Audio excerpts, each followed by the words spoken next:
I'll never forget the night I almost got to close up and go home. It was 5 minutes to 10.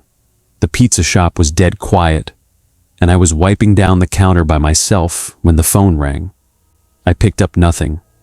Dead silence. Hung up. A minute later, it rings again. Same thing. I'm about to hang up a second time when this faint, raspy old lady voice comes through. "I'd like a large cheese, please. Delivery." Inside.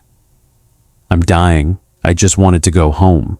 But my manager hears the order and goes, "You gotta take it. We don't leave customers hanging." Great. Old ladies usually tip huge, so I told myself it was fine. She gave me an address, then clicked off without saying bye. Rude, but whatever. I punched it into my phone. 7 miles out toward the edge of town. Pulled up to this tiny, single-story house on a street with no lights, no cars, nothing. Pitch black inside. I grab the pizza, walk up, ring the bell. Nothing.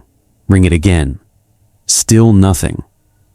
I'm thinking she gave me the wrong house when I glance at the window and see this little old woman just standing there, staring at me. Blank face. No expression.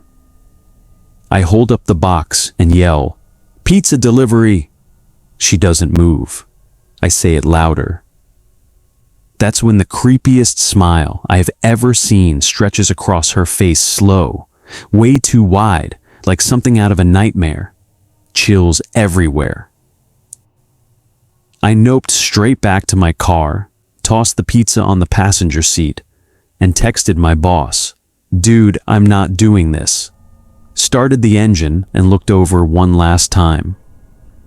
She's standing right outside the passenger window now. Same dead stare, same terrifying smile. I threw it in drive and floored it. Boss never made me do another late night run again. Back when I was 17, still in high school, I worked at this little mom and pop place upstate. Country roads, long drives, sunset deliveries, normal stuff. One evening, I get sent out on what was supposed to be my last run. GPS takes me 15 minutes deep into the woods on these sketchy dirt roads until it says, "You have arrived." There's this rundown wooden cottage sitting all alone, grass up to my knees, no neighbors for miles. Front door is wide open, like literally no door, just a doorway. I knock on the frame, footsteps inside, heavy ones, coming straight toward me. They stop right on the other side. I feel the peephole burning into me. "Pizza guy!" I shout. A rough voice growls, "Bring it around back." Everything in me said no. I asked, "You sure?" No answer. Footsteps don't move. He's just standing there watching me through the hole. I almost bailed, but last time I brought food back, my boss chewed me out for an hour. So, stupidly, I walk through the tall grass around the side. Backyard has a little patio with a table and 4 chairs. Someone's sitting in one, back to me, perfectly still. I take 2 steps and say, "Sir?" Nothing. I say it louder. Nothing. Then from behind me, I hear, "Over here, kid. Come look at this." I spin around. Some guy with wild eyes and a huge grin is peeking around the corner of the house. I didn't think twice. I booked it the other way, still clutching the damn pizza, jumped in my Camry, and peeled out. Called the cops on the drive back. They checked the place hadn't been lived in for years. Dust everywhere, cobwebs, no power. I quit 3 days later. And yeah, I still wonder what or who was sitting in that chair. Last one happened when I delivered in the Poconos, super rural, nothing but trees and fog. I'm taking my usual shortcut at night.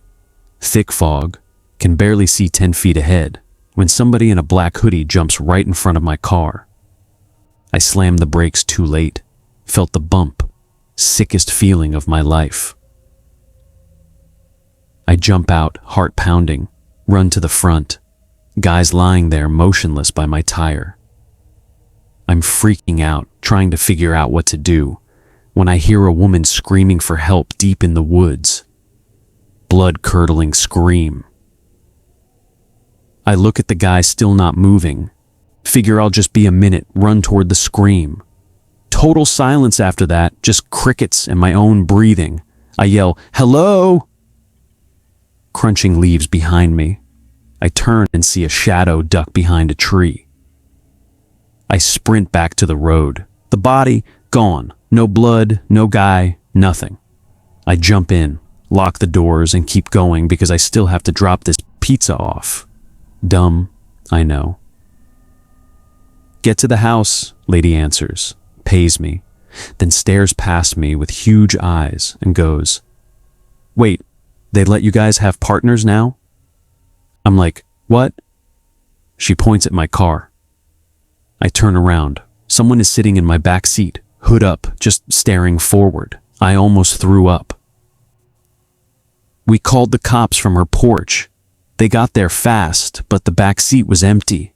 The only thing left? A bloody hunting knife on the floorboard right where he'd been sitting." I still think about how close I came to never making it home that night.